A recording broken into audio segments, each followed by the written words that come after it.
Hello, Physics C students. We're going to go over the rotation notebook part 1 today. I am not at home on my usual setup, so my apologies if the audio quality is lacking. You can hear the air conditioner in the background, or there's other squeaks or noises that make it through. I don't have my normal microphone or audio processing. So hopefully this will turn out okay. At least it's a short section here. Let's take a look at the learning objectives for part 1 of this unit on rotational equilibrium. We are to identify and describe the torques exerted on a rigid system. Torques can be described using force diagrams. We'll take a look at that. Force diagrams represent the relative magnitude and direction of the force, and they also show you the location at which those forces are exerted relative to an axis of rotation, which is going to be your choice. This is different than a free body diagram where we don't care about where the force is applied. For torque diagrams, we do care about where the force is applied, so we need to draw a more complete picture of the object and the forces. You should be able to calculate the magnitude and direction of the torque associated with a given force and calculate the torque on a rigid object due to gravity. Rotational equilibrium is a configuration of torques such that the net torque exerted is zero. Zero net torque will cause zero rotation. Torque is a force that would cause a rotation if unopposed, just like a force causes an acceleration if unopposed. And for a system that's in both linear or translational equilibrium and rotational equilibrium, the net force is zero and the net torque is zero. The net torque is for rotation, the net force is for the linear equilibrium. So we can add that down first. Rotational equilibrium means that the sum of the torques equals zero. You add them all up, you get zero. This letter right here, this is the Greek letter tau. For translational equilibrium, we can say that sigma f, and tau is a vector, f is a vector, sigma f equals zero. That you're already familiar with. You can use both of these equations as needed if you know the system is in both rotational and translational equilibrium. Let's take a look at the torque formula. The formula for torque is R cross F. Oops, that's not what I want. Here we go. R cross F. It's a cross product. We went over cross products in the vector appendix, so you can take a look back there. This funny looking T, which is kind of like a lowercase t with a little hook with a wavy line on top, that is the Greek letter tau. And tau is the magnitude of the force here. Oops. That's what this means, magnitude of force. That is the magnitude of R times the magnitude of F times sine of theta. That's how we do cross products. AB sine theta. Dot product was AB cosine theta. P here is the point about which torque is calculated.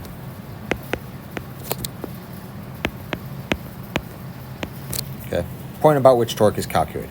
R is the vector from point P to where the force is applied.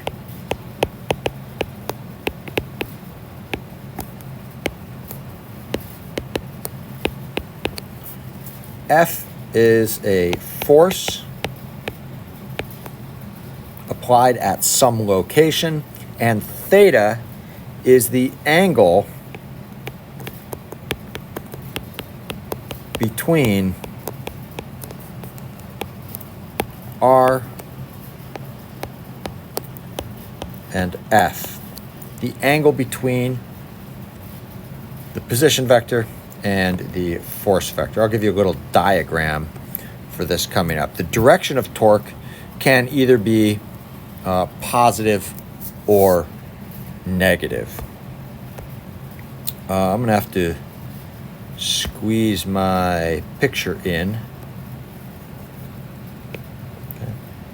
If that's point P, and here I have a force like this, this would be my R vector. There's my F vector. That or that, either angle could be used for theta. Now, technically, that is theta. However, we know that theta 1, and let me call this theta 2. We know theta 1 and theta 2 are supplements of each other because they add to 180. And there's a property of sines right here, the sine. Sine of theta 1 will be equal to sine of theta 2 because sine is for a y-coordinate, and the y-coordinate of two supplementary angles on the unit circle is the same, like sine of 60 and sine of 120. Those are both the same. They're both rad 3 over 2. Sine of 30 and sine of 150 are the same. They're both positive 1/2 and so forth. So sine, it doesn't matter whether you use this angle or this angle, either one will work. So let's take a look at how this applies. Now I'm just going to get you set up for these examples. You are going to finish them on your own. Most of these we have an actual demonstration that we can set up in class and verify our results. All right, so in our first demonstration, we have a 262 gram meter stick that's on the desk. The 60 centimeter mark of the meter stick is at the edge of the desk. The 50 centimeter mark is to the left. We have at the 40 centimeter mark a 100 gram mass. We have a 200 gram mass, but we don't know where its location is. We want to find this location so that this is like on the verge of tipping. If it is on the verge of tipping, then that means it's balanced right there at that point. So I'm going to mark this diagram up some. What we are going to have here is at the 50 centimeter mark right here, at the 50 centimeter mark right here, we're going to have the force of gravity on the meter stick. And we have this little value here, which is R cm, the R value to the center of mass. That's where the force is applied. Right here is where the force is applied. And this is the point where we're going to calculate torque about. So that's the distance and the force, and the angle between those would be 90 degrees.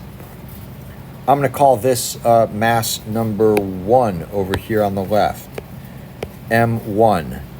So now this distance here is going to be R1, and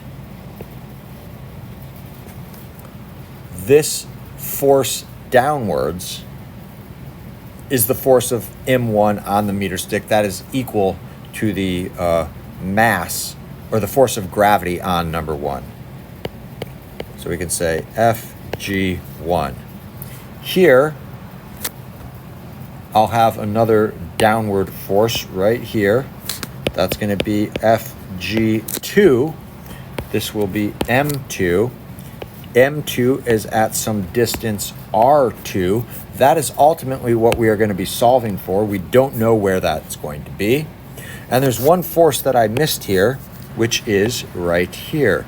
This is the normal force from the table. And if we are on the verge of tipping over, all of the weight is going to be supported right there at the edge of the table. So there's our diagram.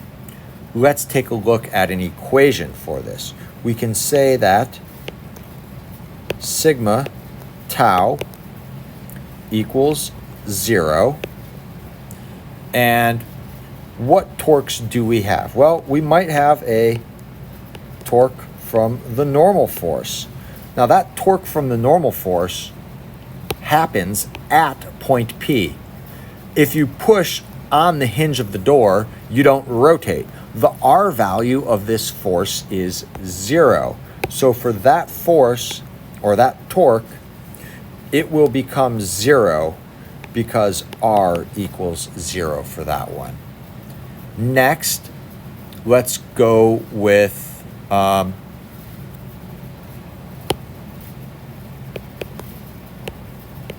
torque 2. Now I put plus there, but realize that torque number 2 is in the clockwise direction and it will be negative. Why is that going to be negative? Well, if you pulled down on the right side of this meter stick, it would want to cause the meter stick to rotate in a clockwise direction. You pull down on the right, the left side goes up. That is a clockwise rotation, and that's going to be negative. We have a torque here on the left from mass 1. Now, if the desk wasn't here and we pulled down on the left, the meter stick would want to rotate in a counterclockwise direction, which would be positive. So I can say plus tau 1, which is counterclockwise, it will be a positive torque. And then I have the normal force, or sorry, not the normal force, the force of gravity at the center of mass. So that's going to be torque from the center of mass, which is also counterclockwise and will be positive. And all of those add up to 0.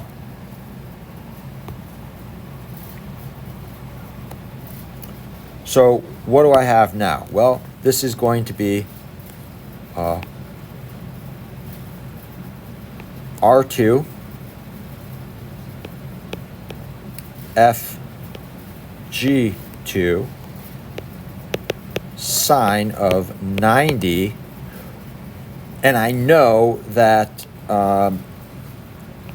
that torque was negative because it was counterclockwise. The sign won't ever tell you whether it's positive or negative. You must think about the direction separately. Unlike work, which was a dot product, a cross product is still a vector, and we need to think about the direction. So there's 1, that is going to be negative. The next one is going to be R1 FG1 sine of 90 again. And then we have RCM FGCM sine of 90 equals 0. I should have written that a little bit smaller so I don't take up too much room and go on to the other half of the page. Anyways, you will now just plug in and solve for R2, right? You know everything else. So there you go. There's one example. You'll finish that one off. Let's take a look at the next one.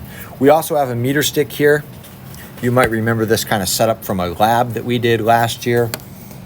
In this particular instance, we have 2 support towers. We have a meter stick. On the meter stick, we're hanging a 1 kilogram mass. Same meter stick, 262 grams. This support tower is at the 13 centimeter mark. This support tower is at the 79 centimeter mark. And if I diagram the forces here, I will have an upward normal force on the meter stick from the left tower. I will have an upward normal force from the right tower.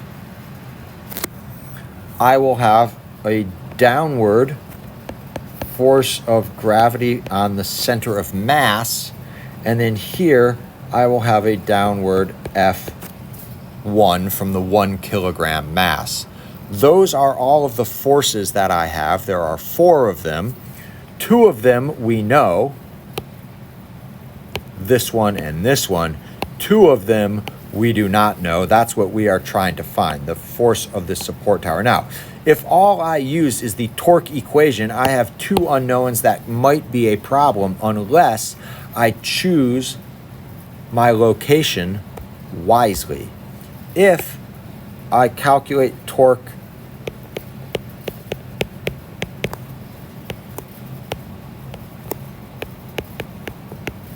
about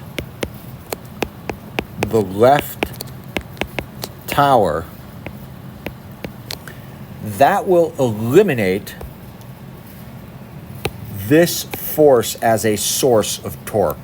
Why won't this force cause a torque about this point? It's because the R value is 0. RF sine theta, if R is 0, then torque is 0. So even though we don't know this force, we know that it will create no torque about that point, and we can use that to help us simplify and get an equation that only has 1 unknown in it.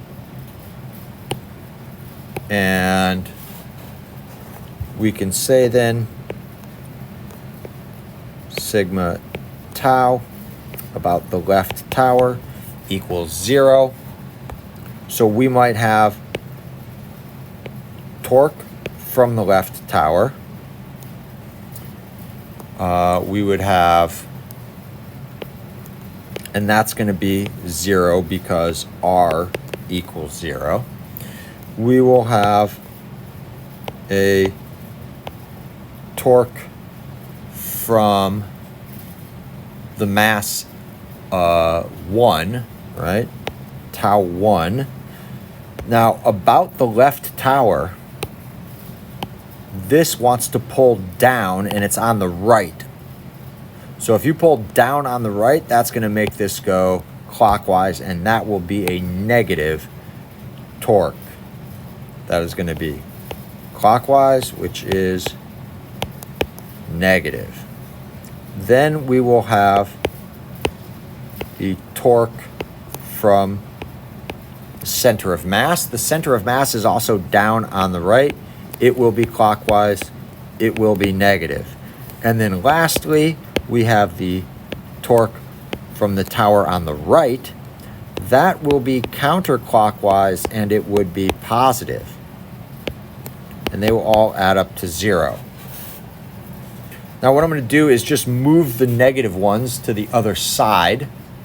So I'll get the tau from the right tower equals the torque from number 1 plus the torque from gravity acting at the center of mass.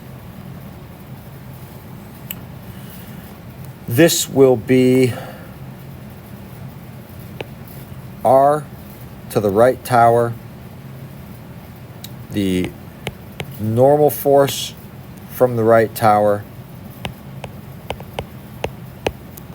sine of 90, which is going to become 1. Then we have R1, FG1,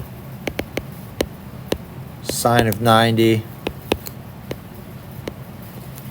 And then we have R, CM, FG, CM, sine 90 again.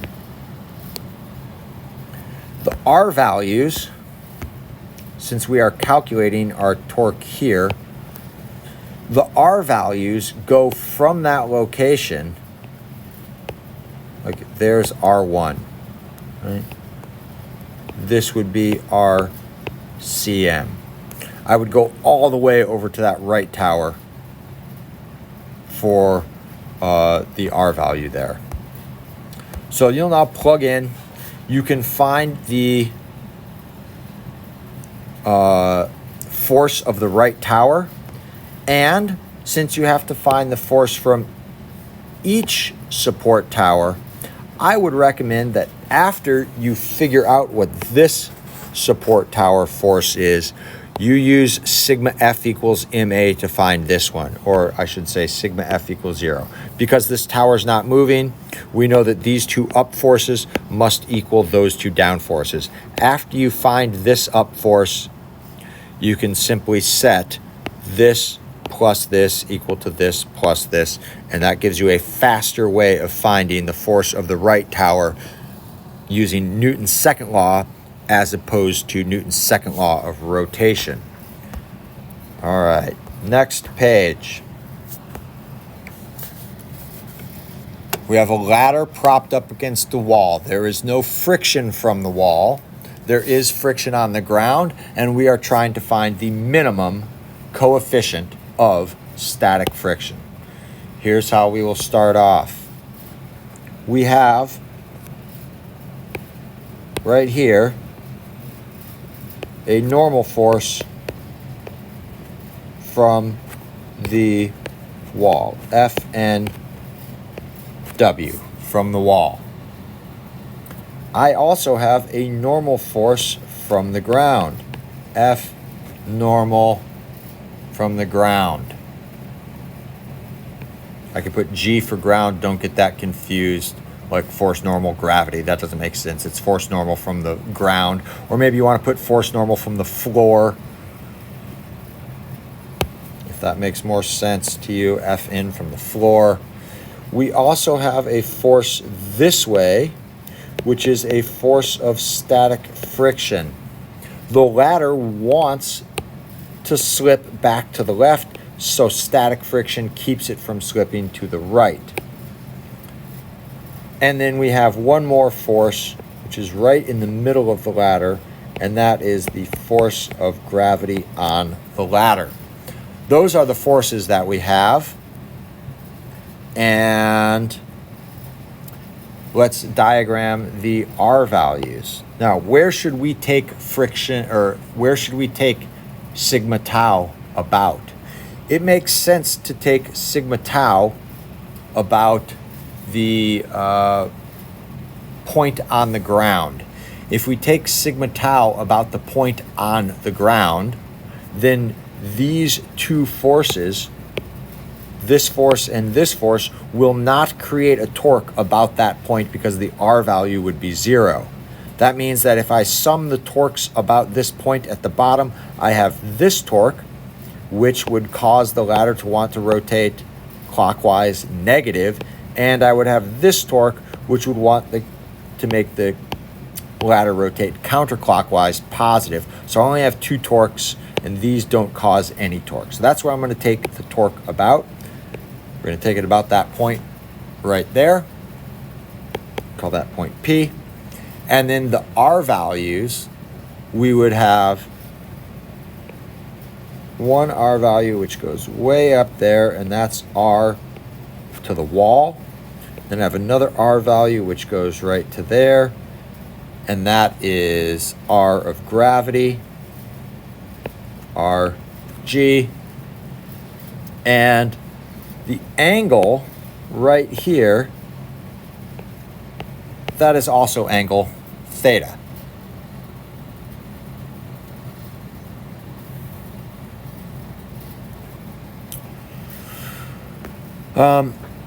You can think about the angle that this one would use up top, right? You will need to either find like this bigger angle here, or maybe this smaller angle there. I think finding this smaller angle is a little easier because this is 90 minus theta.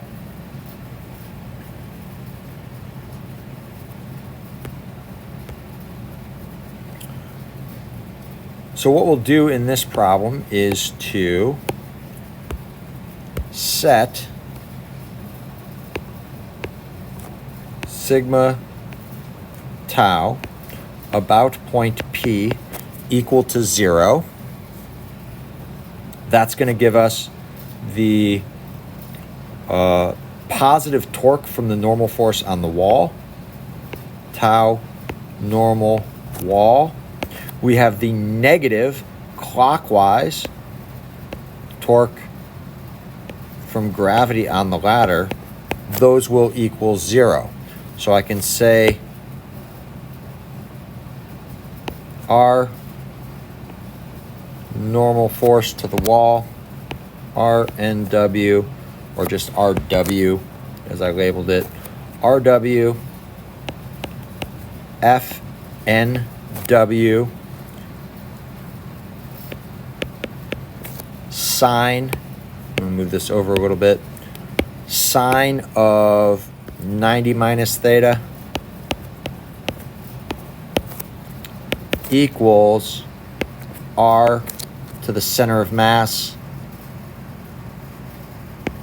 F of G on the ladder, sine of theta. And we can also say for this problem that sigma F equals 0.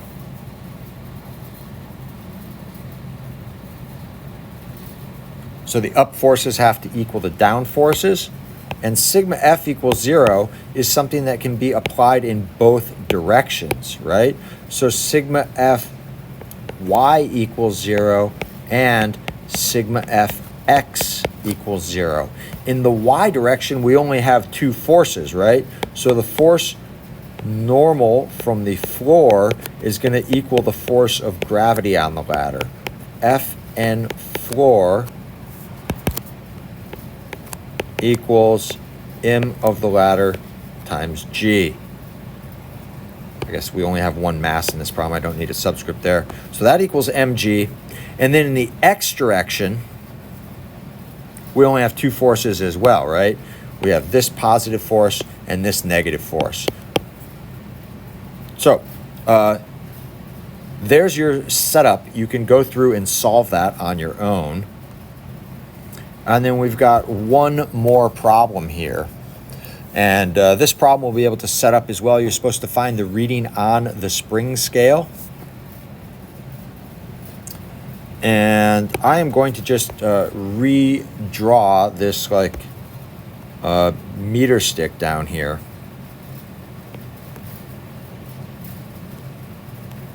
And I'll put some forces on it, okay? We're going to take this as the point that we calculate torque about. When we take torque about that point, there are forces associated with the hinge on the meter stick. We don't know anything about the forces from the hinge, so it makes sense to choose to calculate torque about that point so that those forces from the hinge on the meter stick do not create any torques. What forces do we have on the meter stick then? Well, we've got the force of gravity on the center of mass. We have here the force of gravity from the 1 kilogram mass. We have here the force of gravity from the hanger. And then we have here a force of tension. And the R values will go from point P to the center of mass of the meter stack. That's 50 centimeters. From point P to where the 1 kilogram mass is hanging. Well, that's 40 centimeters from the end, so it is 60 centimeters from this side. Then this is 1 centimeter from the end. So from P out to here is 99 centimeters. And you will have 1, 2, 3, 4 torques here. So when we say sigma tau equals 0, and we're having this as our point of rotation, this torque from tension is the only one that is positive and counterclockwise. All the others are negative and clockwise. So we can say that the torque from tension must equal the torque from gravity at the center of mass plus the torque from gravity on number 1 plus the torque from gravity on the hanger. The hanger is just like a little clip here that the rope attaches to, but the clip that the rope attaches to has a little bit of mass, and it does pull down on the meter stick. And these three torques are negative. We move them to the other side of the equation. You can go through and figure the rest of this out. You might need to find this angle. This angle you can find because you know some values for the triangle. All right. That is that. Finish up these examples. We will check them in class. Have a great rest of your evening, day, weekend, and we'll see you soon.